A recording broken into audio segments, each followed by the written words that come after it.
Le premier combat que rencontrent les personnes qui ont des grandes destinées, c'est le combat du mariage.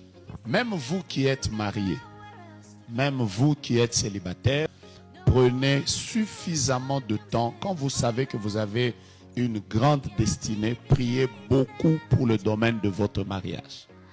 Parce que la bonne manière d'étouffer quelqu'un, c'est de mettre à côté de lui une personne qui va combattre la gloire qu'il y a sur sa vie. Quand le diable veut combattre ta destinée, le plus grand combat qu'il verra contre toi, ce sera un combat de quoi? Est-ce que je peux dire à tous ceux qui sont mariés, priez les uns pour les autres? Est-ce que je peux dire à ceux qui sont célibataires, préparez votre mariage en prière? Quand tu sais que tu as une grande destinée, tu ne prends pas la décision de te marier à la légère. Vaut mieux prendre tout son temps et se marier bien que se marier à cause de la pression des gens et se marier mal. Ma destinée est plus grande que mon mariage.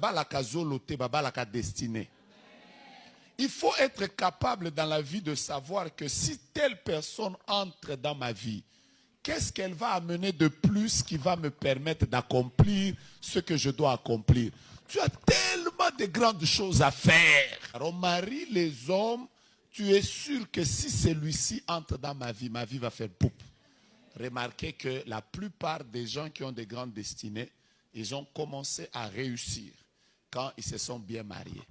Le secret de toutes les personnes qui ont réussi dans leur destinée, il y a aussi qui est venu dans sa vie. Regardez Obama.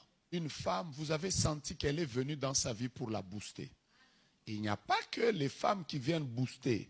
Il y a aussi des hommes qui viennent booster les femmes. J'aime regarder des couples comme Mama Dena, Mama Lorbongo.